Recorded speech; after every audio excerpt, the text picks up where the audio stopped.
A lot of questions KJ was just asked, and other guys have been asked throughout this last few weeks. The answer becomes, I don't know, we got to figure it out. Obviously, it's frustrating for him. How do they figure it out? Where do you look to your leaders to pull them through this kind of a stretch, up and down, answers like that? What do you do to get through that? Well, I don't know what the questions were, but I would assume, why do you guard some days and not guard the other days? And to me, we have and that's why I just told them, it's been very difficult for us, for whatever reason, to string games of superb energy back to back, or even consistently at all. We've I mean, you guys have seen this. There are times against elite teams we can lock anybody down, and there's times that we can't guard our shadow. I thought K-State played unreal. They shot it great. They were faster. They played with more energy, but we didn't do anything to make them play out of rhythm at all. It was a very dull defensive game. I mean, maybe Jerome would say the same thing too, because we got the shots we wanted.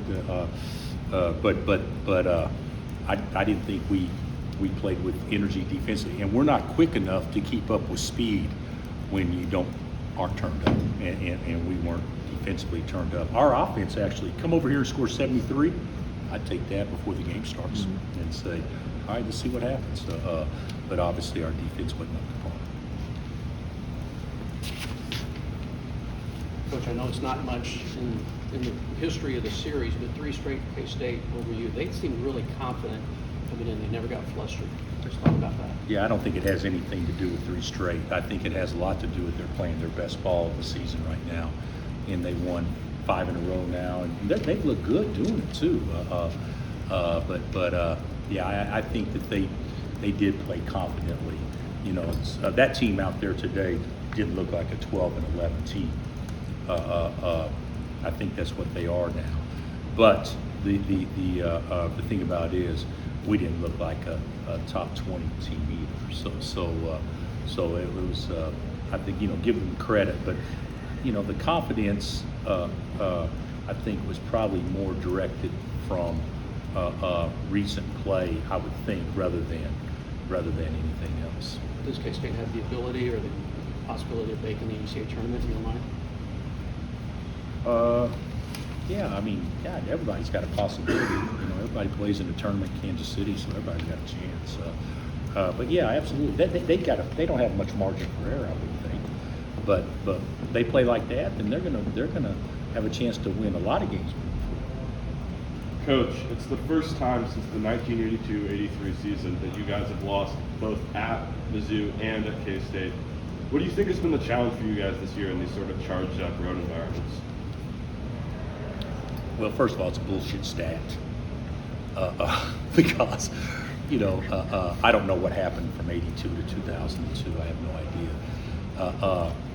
But I would say that in both of those games in particular, we had 2 of our least best defensive performances in both games. So I would probably say that was a common denominator for this year. I don't know what it was in 82. Maybe they didn't make free throws. I don't know. But for this particular year, I'd say probably lack of defensive stops or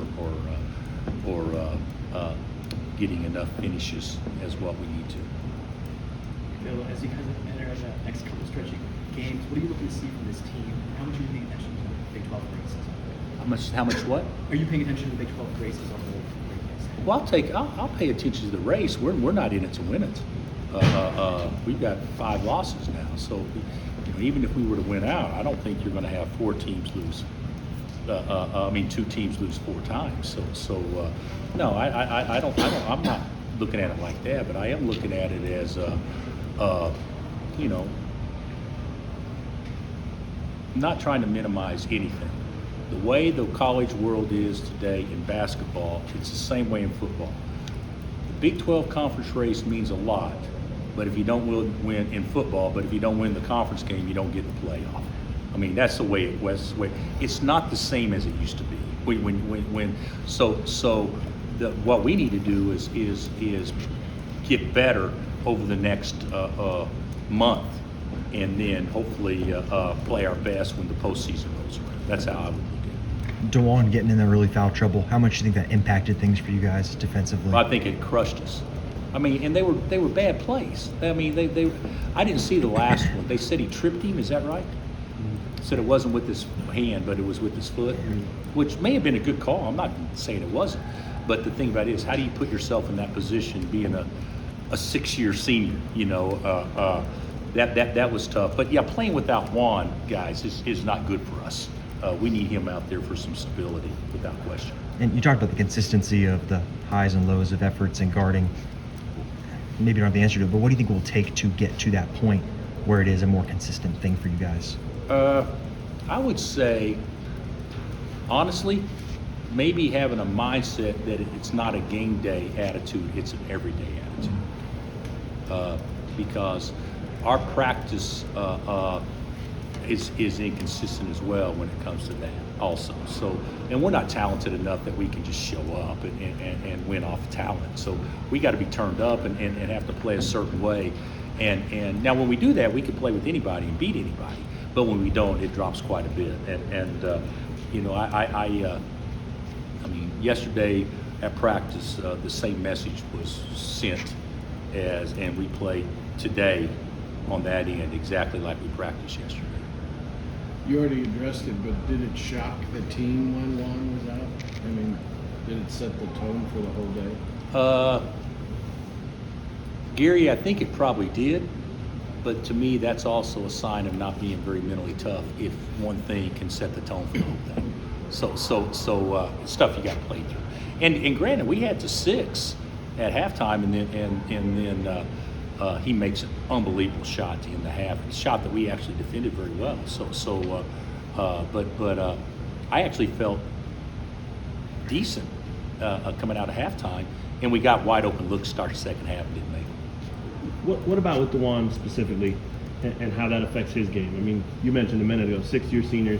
Do you expect him to be able to play through that, especially starting the second half and kind of bring I that? actually thought he did play fairly well the second half. I don't think anybody played great, but I thought Juan played pretty well the second half.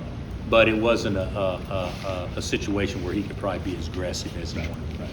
As you try to get to the point of consistency, how much of that is figuring out, I guess, from the bottom part of the rotation, who's going to play and how much? It's not. All right, thanks, Coach. All right.